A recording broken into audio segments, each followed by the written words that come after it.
avec Jean-Pierre. Sa femme s'est fait piquer. Et là, sous la toiture, il a un nid de frelons. Pas le 24, le 23. Hein, n'oublions pas, vendredi. Et on va aller voir ça de près. Je vais retourner la caméra, je vais vous faire voir les frelons qui arrivent sur la tuile. Je vais cogner légèrement. On va regarder la réaction et je vais les piquer rapidement pour pas laisser partir des fondatrices dans la nature. On fait comme ça. Allez, on retourne la caméra, on y va. Allez, c'est parti. Bon, je vais rentrer, moi. Non, vous pouvez venir avec moi pour l'instant, il n'y a pas de souci. Là, on va aller faire voir la toiture aux gens. Et puis, il faut quelqu'un avec moi pour se faire piquer. Oui, oui. J'ai envie de passer les fêtes de l'année tranquille. Vous avez raison. Et puis, surtout que les personnes qui doivent venir sur votre toit puissent travailler en sécurité. Oui, oui, normalement, il y en a deux, parce qu'ils vont vous couper dessus la cheminée, parce qu'on met les serres, on va mettre un tuyau, vous savez, ouais. Un chapeau. Et oui, et ben oui, ils ont besoin que... Bon, je vais vous fermer la porte, un cas là. Allez, on va faire voir ça aux internautes et puis vous la verrez après, la vidéo. J'ai eu de la chance, en plus, on m'avait préparé l'échelle. Tout était prêt pour travailler. En plus, là, il commence à pleuvoir. Ah. Allez, voilà. Ah, je les ai vus commencer à rentrer et sortir. Là, ici, juste là, dans l'angle. Regardez.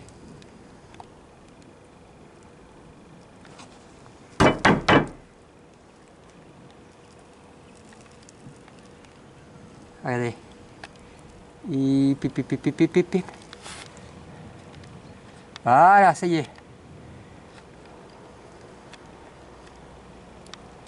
Tac, regardez un petit peu partout. Moi, je vais mettre la capote. Oh là là. Je vais mettre la capote et je vais me protéger. Vous rentrez?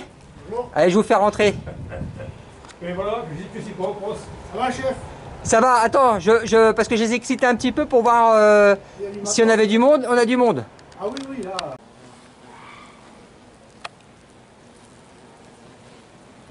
Bon voilà, un petit peu ce qu'on peut trouver en surface. Là, ce que je vais faire, c'est que je vais ouvrir les tuiles et on va aller voir de près. Allez, à tout de suite. Bon, comme vous avez vu, l'idée là, de ce que j'ai fait, c'était pas d'aller à l'affrontement avec le nid. C'est surtout de le piquer de façon qu'il y a un minimum de fondatrices qui sortent. Et là, comme vous pouvez voir, il fait doux sur le bassin. Allez, recoucou Laurent. Là, j'ai piqué le nid en douceur. Vous voyez, l'entrée était là. Le nid là-dessous.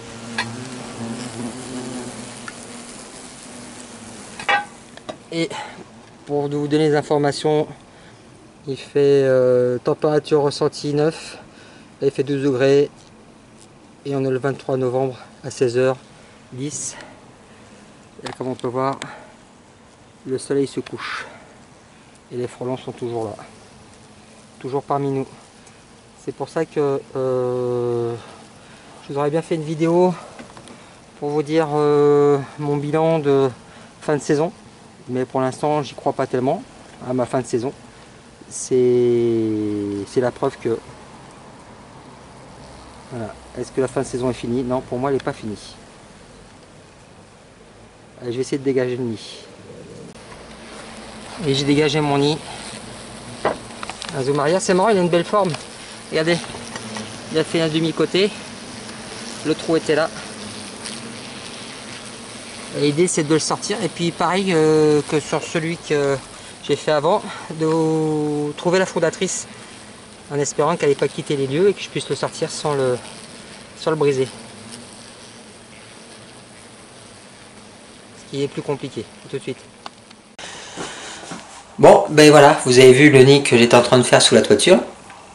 Je l'ai sorti, par contre, comme la nuit tombait assez rapidement, je suis rentré à la maison. D'habitude, quand j'ai un nid de frelons asiatiques à faire voir, je le fais voir dans mon jardin, éventuellement. Mais là, je me suis mis dans la buanderie. Voilà. Et oui, je m'amuse avec des nids de frelons asiatiques dans ma buanderie ou dans mon garage. Sur ce que j'ai sur la table, la fondatrice, au vu que j'ai poudré un petit peu trop fort sur le nid, je vais peut-être avoir du mal à la trouver. Par contre, je vous fais voir le nid, le bruit, qu'on entend toutes les larves croquer. Vous allez voir que à la date où on est, c'est quand même assez impressionnant. Hein. Hein, je vous l'ai dit tout à l'heure. Oui, comme j'ai une mémoire des poissons rouges, ouais, il est là 17h, presque 18h, on est le vendredi 23 novembre. Voilà, 23 novembre. Et vous avez vu, il y avait pas mal de frelons dessus et que c'est difficile de faire une vidéo en disant, en clôturant mon année. Parce que ma saison de frelons, pour l'instant, à ce que je peux en voir, elle n'est pas terminée. Voilà. Vous avez vu ma réserve de bouffe derrière. C'est pas très grave. Ce qui compte, c'est ce que je vais vous faire voir. Et on retourne la caméra. Regardez. Voilà, je me suis installé une belle petite table. Voilà, hop, ici. Et voilà, là mon nid de frelon, il est là.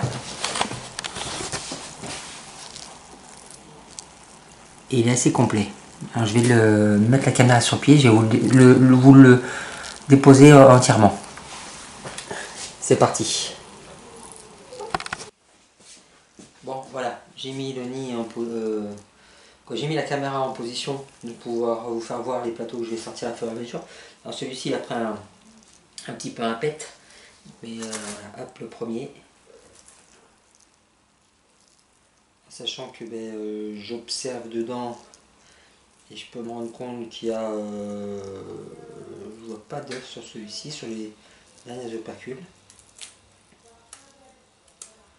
Par contre voilà, ce que ça donne c'est ça. Après là vous voyez le deuxième. Ici j'avais le trou d'entrée qui était là, juste là. Attention, tous les plateaux sont pas pleins. Hein. Je dirais que excusez-moi, j'ai pris une mauvaise toux.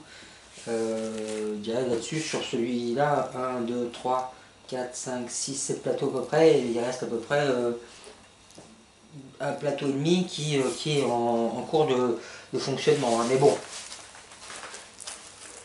j'en ai eu quelques-uns qui étaient encore très pleins. Hop. Voilà.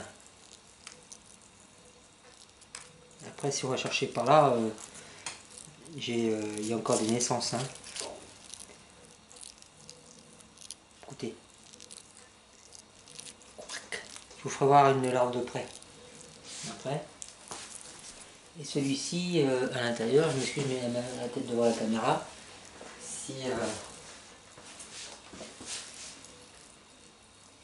Ici, il y a des œufs qui ont été repondus dans le milieu. Hein.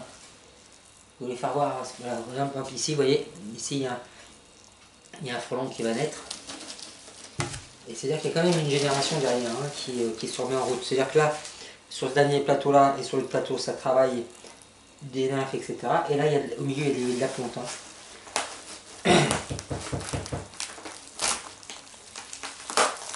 Hop là, voilà.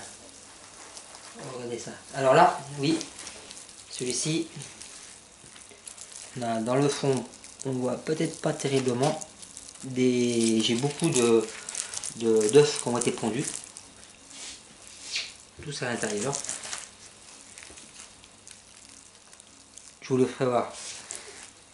Et celui-ci, ça croustille de larves.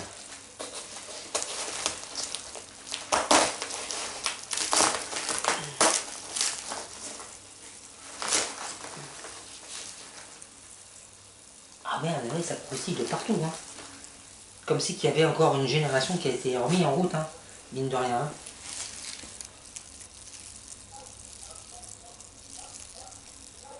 Vous entendez?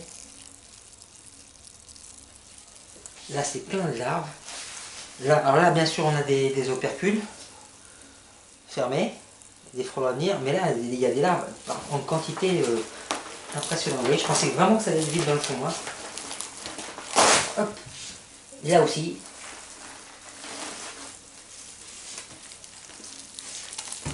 Regardez.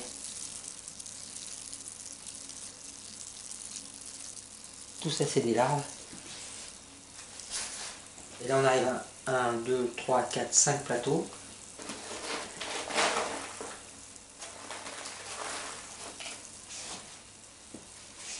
6, 7, 8 et le pied, qui est le pied, tout début du pied de fabrication qui était là. Là, c'est le tout début de la colonie qui a été fondée par une fondatrice. Et voilà, c'était accroché par là. Et même là, sur les opercules extérieurs, ici, tout ça, c'est plein encore de larves. Qu'on faim, mais qui sont là. Hein. Hop. Et sur le dernier, par contre, non, sur le dernier, ça y est, c'est vraiment... sur les deux derniers, parce qu'il en reste deux, et à la fin, ben, c'est abandonné. Vous voyez, c'est même presque operculé comme ça. Allez, je reviens en zoom sur ce qu'on a vu là. Là, pour faire schématiquement, j'ai 1, 2, 3, 4, 5. Alors, on va recommencer. 1, 2, 3, 4, 5, 6 plateaux qui tournent à plein tube.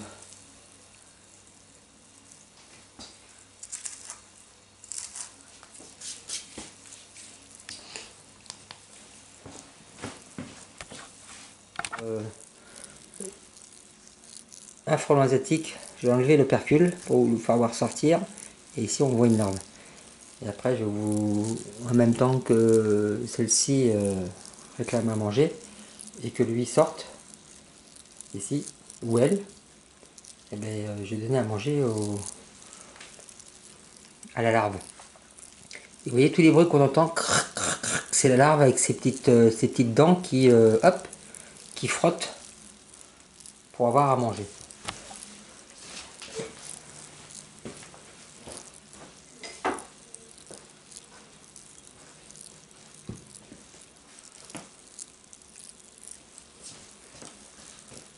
Alors, j'ai fait un petit pinceau, j'ai pris un petit pinceau avec de l'eau sucrée que j'ai fait, et regardez, je vais essayer de...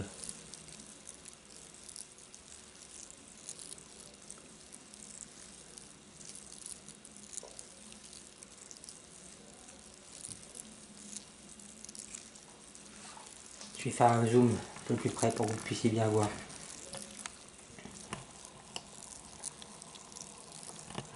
Alors, il faut penser que la larve, là que je filme actuellement, elle s'est recroquevillée à l'intérieur, parce qu'elle elle va faire une petite bosse sur son ventre, où elle va mettre la boulette de viande, éventuellement que sa soeur lui aura ramené, et va la dévorer. Alors je vais essayer de vous trouver ça avec un autre frelon, sur lequel ça serait plus facile de vous faire voir. Voilà, tout de suite. Et là, je vais lui donner...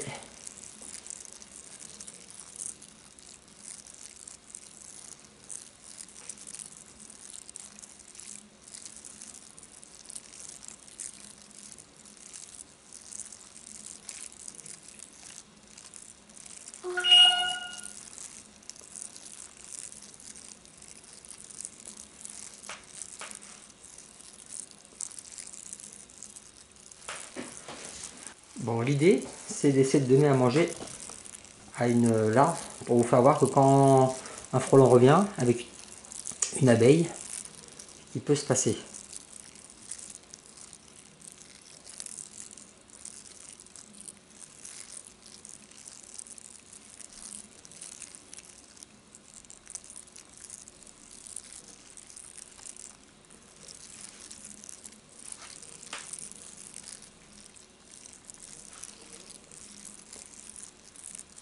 Bon, là j'ai peut-être fait un petit peu fort, hein. J'ai donné un petit bout de jambon, mais l'idée sur cette vidéo, c'était vous faire voir un petit peu le fonctionnement des mandibules et comment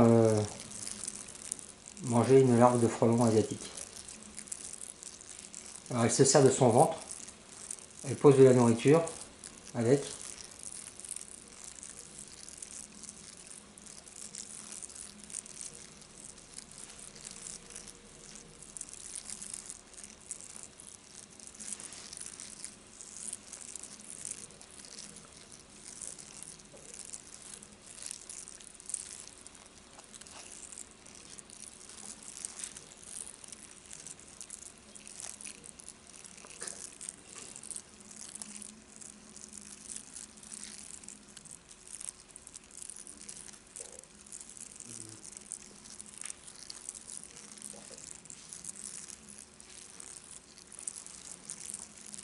Là j'en ai nourri deux.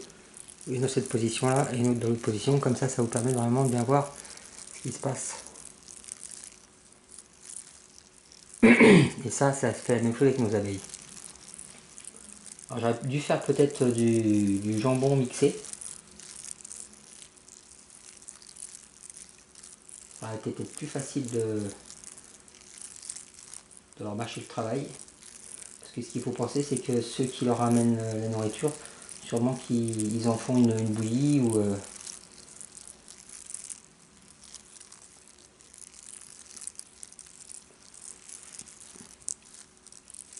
On va nourrir l'autre d'à côté.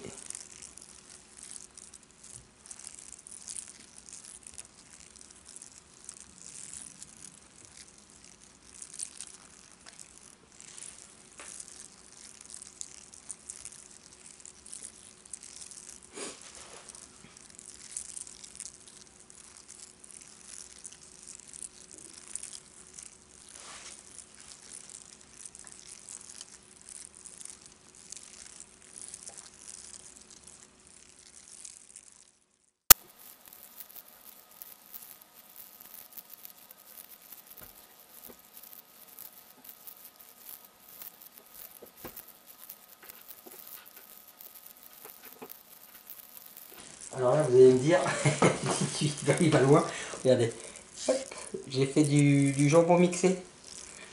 Je bouge pas la caméra et j'essaye pas de donner un coup de dent. Et l'idée, c'est d'essayer de donner à d'autres larves un peu de jambon mixé. Faire une petite boulette, déjà peut-être un peu dense, un peu comme si c'était une abeille qui avait été mis en petits morceaux, en charpie. Hop. Et on va voir un petit peu comment ça travaille.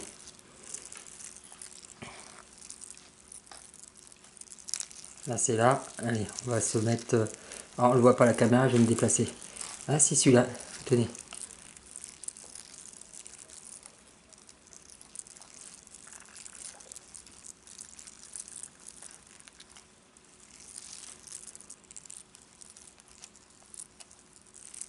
Peut-être un peu grosse la boulette, hein.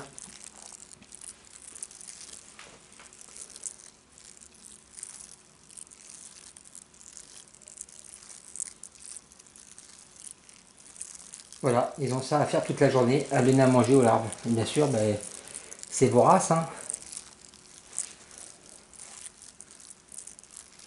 Regardez, je vais imaginer, on va en sortir un qui est à l'intérieur. Hop, hop, hop, hop, hop. Celui-ci. Voilà, regardez comme c'est dodu. Regardez, hop. Et c'est capable de reprendre sa place. Je vais le ressortir, vous allez voir.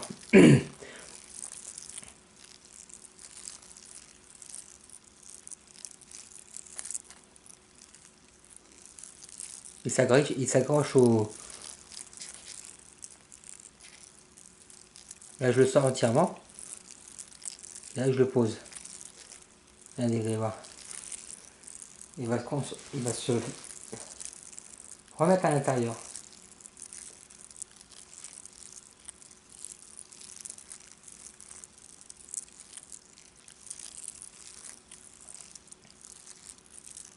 Regardez un petit peu.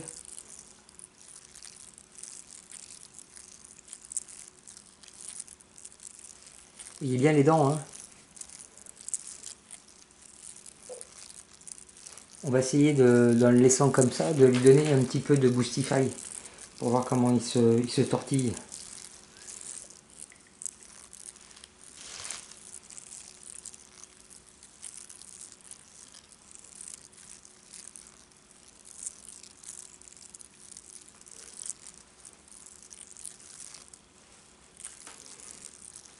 Bon voilà, bon, on a les petits congénères qui mangent. Je vais essayer d'en trouver d'autres à vous faire voir.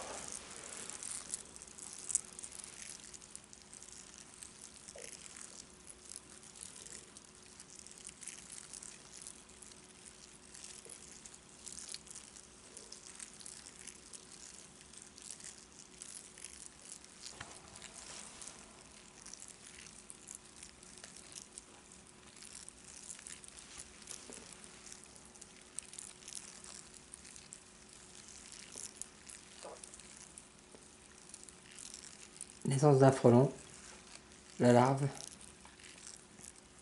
ici une nymphe, et dans celui-ci qui est ici un œuf. Voilà, on a les trois, tous vos yeux, vous avez trois. Je reprends la fin, c'est-à-dire le frelon qui sort, la larve, l'operculation avec la nymphe à l'intérieur, et ici là-bas au bout, un œuf. Les stades de l'insecte, et la larve, bien sûr. Qu'est-ce qu'elle a besoin de faire pour grandir? Elle a besoin de manger.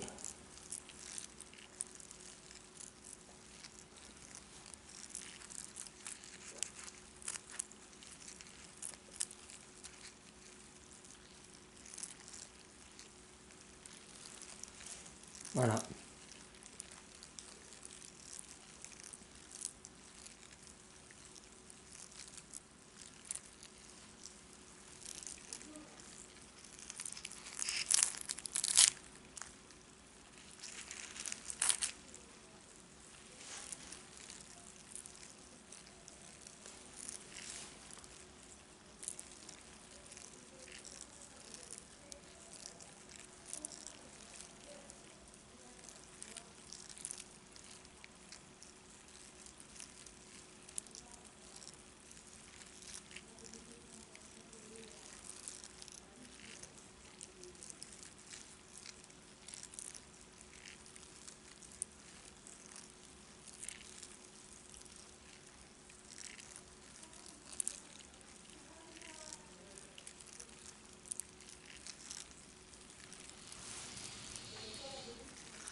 Alors vous voyez là on voit la naissance d'un frelon. Si on voit dans l'opercule à côté, on voit une ombre bouger.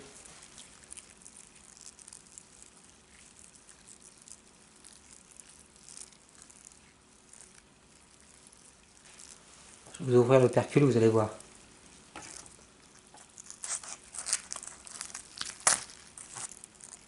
Voilà l'ombre que vous avez vue, on pouvait voir. Là vous pouvez très bien vous rendre compte que vous avez vu la date qu'on a fait le nid. Là c'est pareil, hein, si j'ouvre, là pareil, allez voir.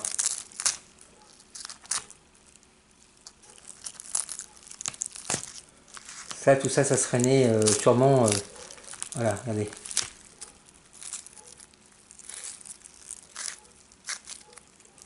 Ça serait né demain matin.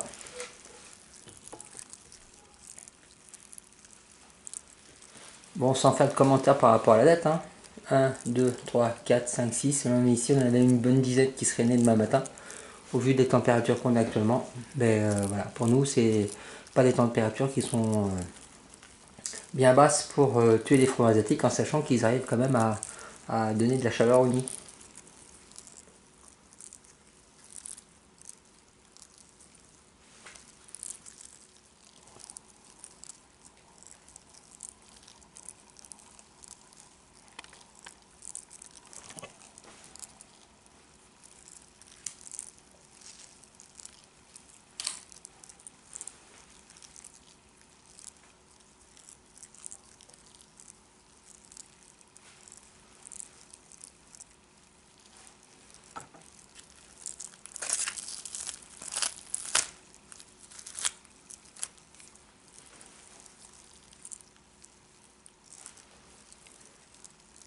À côté, vous pouvez voir un frelon en stade nymphal, hein, qui bien sûr bouge aussi, hein, parce qu'il est, il fait des rêves, hein.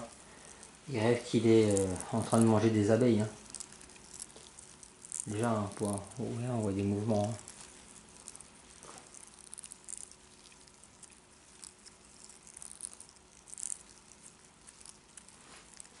Alors, à savoir que quand c'est operculé et que c'est en cours entre la nymphe et le frelon asiatique, si la température est bonne et qu'il n'y a pas de produit dessus et qu'il n'y a plus d'ouvrière pour s'en occuper, et ben ça, au bout de 10, 12, 13, 14, 17 jours, ça peut naître, hein, parce que la larve a bien mangé, elle est bien gavée, et en fin de compte, ce qu'on retrouve au fond, c'est-à-dire la merde, c'est la larve qui s'est vidée entièrement, hein, et qui s'est purifiée et qui devient nymphe et frelon. Et c'est-à-dire que pendant tout ce stade-là, ben, ils n'ont pas besoin d'avoir à manger. C'est-à-dire qu'on peut très bien avoir une fondatrice qui est morte et des ouvrières mortes, un nid qui est entre guillemets abandonné, mais avoir des frelons qui naissent quand même parce que la température est très bonne, très douce, et il y a des naissances. Vous voyez la preuve, hein, là on est ok dans ma buanderie. Mais ceci dit, si pendant une semaine je laissais tout ça comme ça, à part comme il y a du produit, ben, on verra les têtes dépasser et mourir. Mais par contre, si les températures étaient bonnes et qu'il n'y avait plus que des opercules, ça s'ouvrirait tout seul, hein. Il n'y a pas de problème, hein.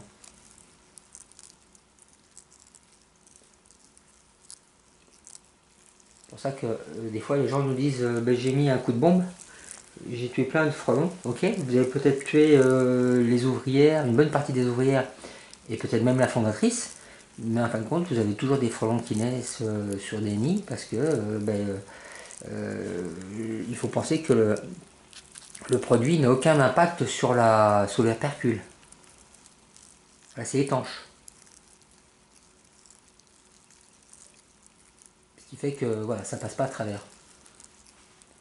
Et les produits n'ont pas d'effet sur les larves.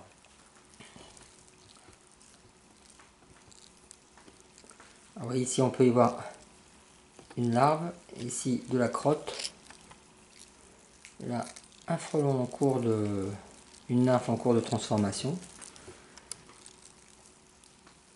après des larves.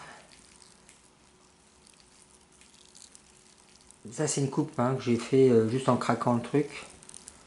Et là vous voyez, ici on peut y voir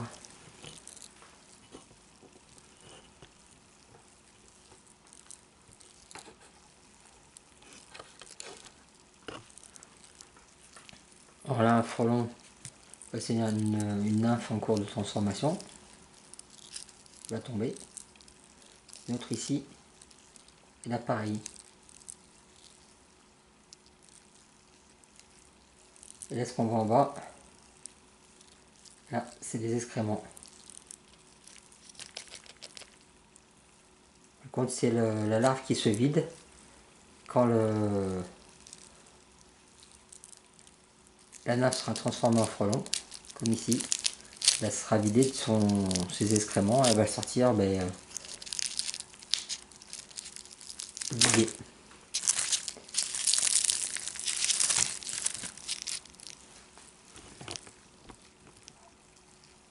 Vous voyez la merde qui est juste là.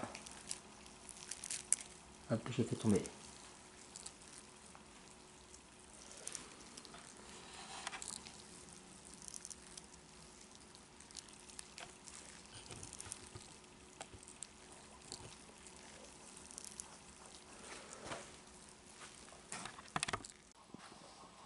Bon ben voilà, j'ai mis le bazar dans ma buanderie, maintenant j'ai plus qu'à faire du nettoyage complet. Merci au jambon qui a servi de Boostify aux larves qui sont là. Voilà, ici la coquille, le dernier plateau. Voilà, fait avec des végétaux. Alors, là on voit le blanc, c'est un petit peu tout ce qui est les opercules de soie qui avait été fait. Et je dirais même que des fois quand c'est reconstruit, on voit l'opercule de la soie et au-dessus un travail qui est refait en végétaux. Voilà. Allez, je retourne la caméra pour vous dire au revoir et puis bientôt pour d'autres vidéos. Malheureusement, on verra où ça s'arrête dans la saison. Et sinon, dès que possible, je vous mets toutes les vidéos que j'ai fait cet été. Merci, au revoir.